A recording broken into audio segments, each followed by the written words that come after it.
always contextual to mountain biking, and you know what kind of things mountain bikers want to see on their map, and you provide that to them. That's a more relevant map to a mountain biker, and the advertising potential inside that application is worth a heck of a lot more than in a very broad stroke application like the Droid navigation that Google's releasing. So we believe strongly that vertical apps with social components that keep them very relevant are where the most high-value location-based advertising and sponsored POIs are going to happen. And location-based advertising is directly an advertisement. Sponsored POI is very simply, you click on your device, you see a group of POIs, you click to open one to see the detail, the phone number, the street address, etc. That's a paid event by the advertiser. And advertisers are quite happy to pay for that. And it's a good user experience. It's not intrusive. It adds value for the user. So the other things we're offering very quickly coming up soon, and then I'm going to turn it over, is MapZen, which is coming out as we speak. All of the data behind CloudMade is collected and built by about 185,000 today OpenStreetMap mappers. Has anyone ever heard of OpenStreetMap? Show of hands? Okay, a lot of people, good. OpenStreetMap is a huge community of people building a Wikipedia-style open map of the world. And CloudMade founders are actually the founders of OpenStreetMap as well, and we're very closely tied to them. We support the community, we support it with tools and services, financially and through community involvement. That community is a group of people who really want to build the best map, locally driven, built by local people. And what CloudMade is doing here is providing tools underneath the brand name of MapZen that allow people to contribute to the open, free data with highly targeted editors. So there's a POI collector you can see on the iPhone, which is out at the, actually it's just gone to Apple for approval, so it'll be out in a week or two in the public iPhone. You can all download it. It's a free app.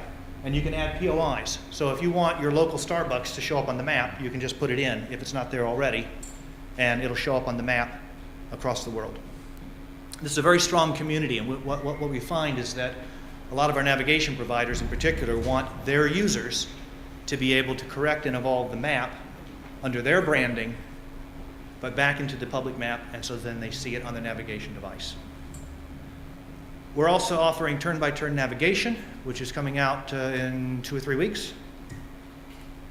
Vector maps are important.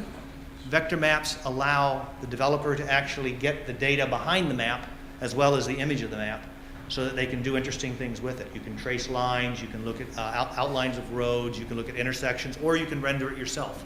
And you can render it yourself in 3 dimensions, which is how most of the very fast navigation apps do it, is with vector maps. And a one-stop shop for map data. And this is my last slide. And this is the place where you can go. Actually, it's my second to last slide, because my last slide says it's really easy to integrate into the iPhone. So you're able to go and say, I want to put Zagat reviews. I want to put Michelin restaurant data and whatever else onto the map as POIs, right? And so I'm going to go to CloudMade, subscribe to those. In some case, I get paid for putting them on my map, and in some cases, I pay to access them. And they show up on my map, and people can click on them and do interesting things with them. So it enables just a whole bazaar of data to be available, a Turkish bazaar of data to be available to the application developer and their customers.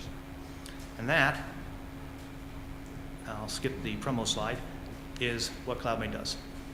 Did I hit 5 minutes, or did I go way over? You went way over. I'm sorry. I apologize. No, that's okay. I probably went over too. Okay, Miriam, why don't you come up, and we can play musical chairs.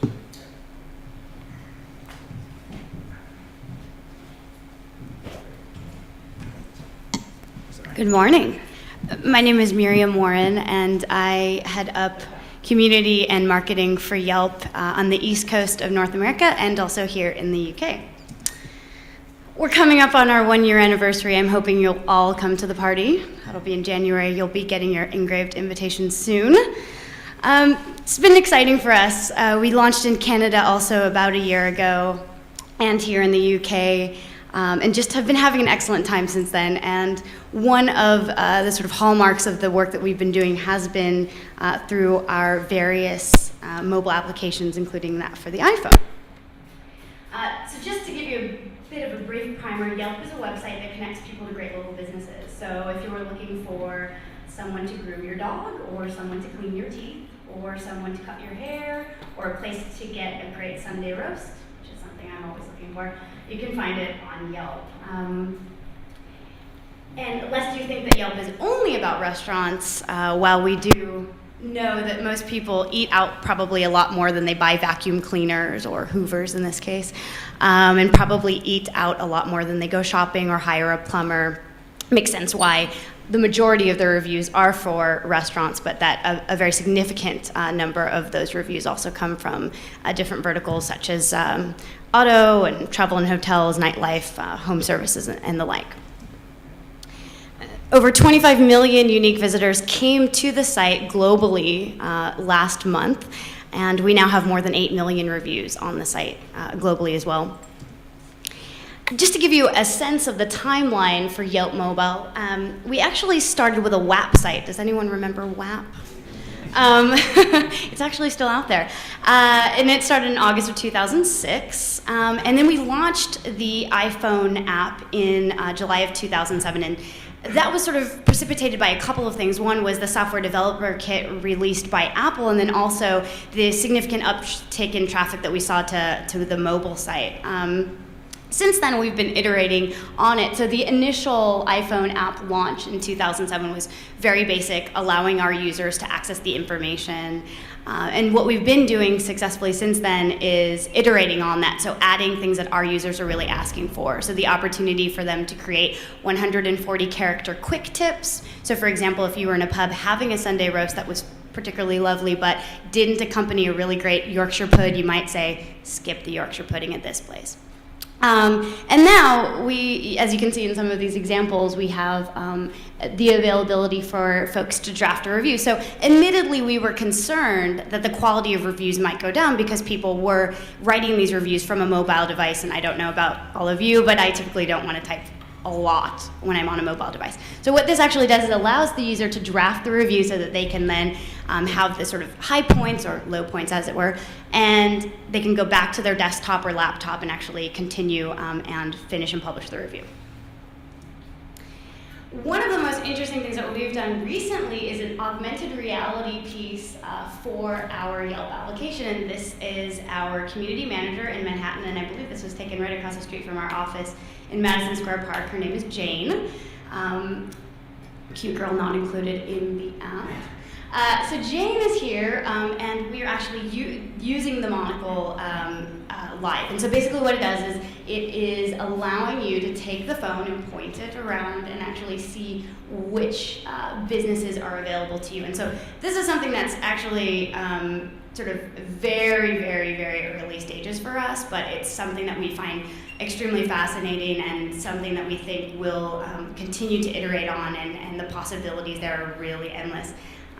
And certainly something that excites me a lot. And people think I'm a little weird because I'm often walking around with my phone like this, just kind of hoping to find something terrific. So I encourage any of you with the 3GS phone, it only works on that iPhone, to try it out and see what you find. August 2009 was a big month for us. We not only did another iteration of the iPhone app, but we also released the Yelp BlackBerry app and the Yelp Palm Pre app.